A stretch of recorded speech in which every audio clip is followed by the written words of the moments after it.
va passer à la page culture avec Jean-Baptiste Urbain. Du cinéma au programme aujourd'hui. On commence avec un film d'animation belge. Il nous plonge dans l'enfer de la Première Guerre mondiale. Regardez.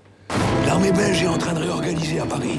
Je sais qu'ils cherchent des volontaires. Papa, tu vas aller leur donner une bonne raclée à tous ces boches sur leurs fesses toutes nues.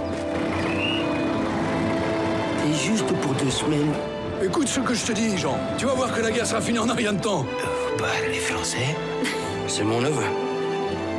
Ils vous embêtent pas trop, hein? Nom de Dieu! T'entends? Ils nous ont tiré dessus! Ça va pas bien, tonton. Non, ça va pas bien du tout. Tu ferais mieux d'essayer de penser aux autres au lieu de tirer la tête et de nous emmerder tous les jours avec ta Mimi. Elle a été violée, ouais. Et alors? Toute la Russie a été violée. Je vous embête avec mes souvenirs. Ah non, non, non, on a tous le souvenir.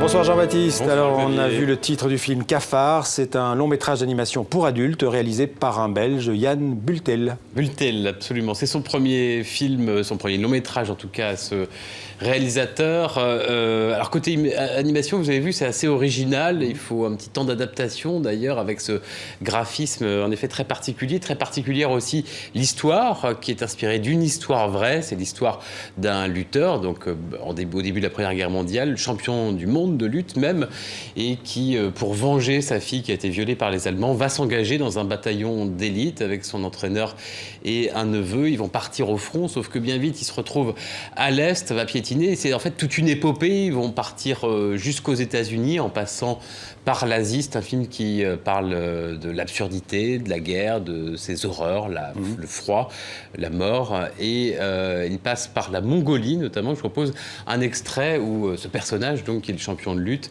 va redécouvrir les joies du sport et les joies de l'amour.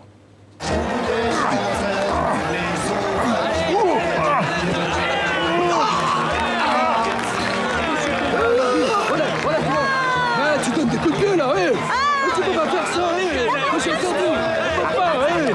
Mais où est l'arbitre? Mais on peut pas faire ça! On peut pas faire ça! Oh! Et alors? Oh là, ouais, t'as pas gagné, mon vieux! Qu'est-ce que t'en penses, il est là? Jean, c'est pas juste, il... Tellement grave. Je ne savais pas que tu étais fort comme ça. Allez, viens. Oh, Jean, tu peux pas laisser faire ça, hé! C'était... Jean, tu sais ce que je pense? Tu devrais recommencer à t'entraîner et en 3 secondes, tu redeviendrais champion, mon vieux. Oui, le champion du monde de la Mongolie, c'est sûr. Bah oui, pourquoi pas? Voilà, Cafard de Yann Bultel, c'est sorti cet automne en Belgique, ça sort mercredi en France et il y a les voix de Jean-Luc Anglade, de Benoît Magimel et de Julie Gaillet, les voix ici, les corps d'ailleurs, parce que c'est la technique de la motion capture avec des petits capteurs partout sur le corps, donc c'est aussi leur mouvement qu'on voit dans ce film. Alors on passe à un autre film, un film italien. Celui-là, c'est Suburra. Oui, du nom du quartier pauvre de Rome. Là aussi, c'est inspiré d'une histoire vraie. D'ailleurs, la justice italienne juge en ce moment cette histoire, la mafia capitale, scandale de corruption immense qui mêle la mafia ou les mafias, les responsables politiques de tous bords et même le Vatican qui n'est pas très loin.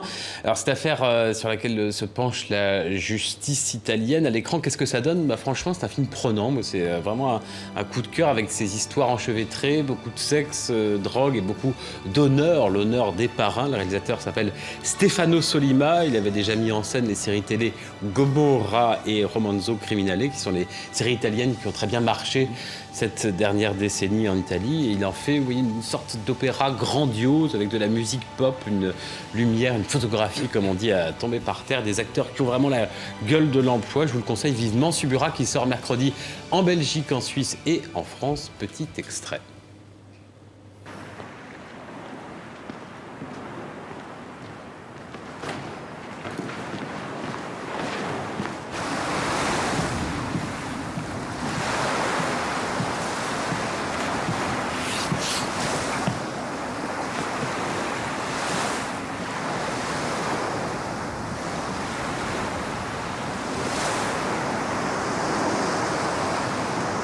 Te e la tua famiglia state dentro sta affare soltanto perché si fa qui a Ostia che è zona tua.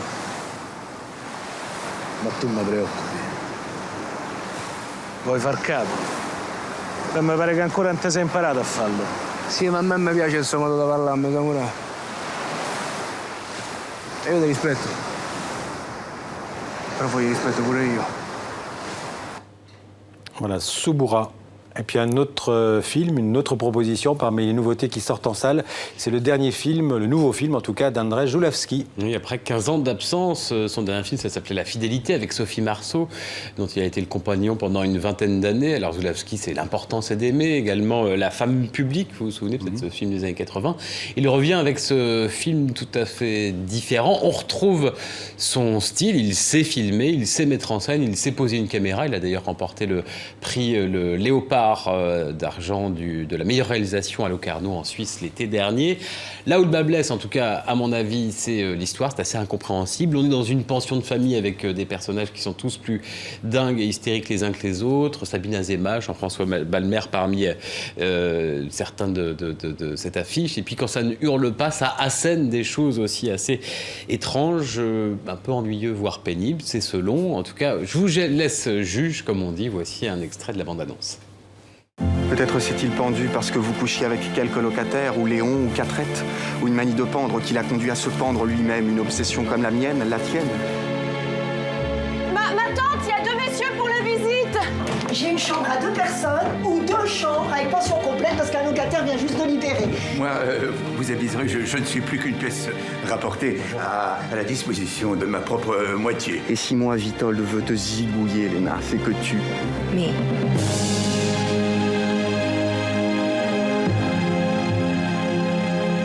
Ouais, tu vas rire, mais c'est plutôt Catrette qui m'illumine. Et d'où bondira le faux? Le moineau sentait déjà bien mauvais et les petits bouts de bois étaient déjà là. Quel bout de bois? Je vois rien, moi. Mais tes lunettes, pauvre bouffon! Donc, toutes ces conneries, il me sont trouvées par ces messieurs dans ta chambre. Pas vos oignons! Oui, n'importe quoi. Il faudrait porter plainte à la police. Le soleil brille. Voilà, ça s'appelle Cosmos. Je ne sais pas pourquoi. Tout un univers. Merci Jean-Baptiste et à vendredi.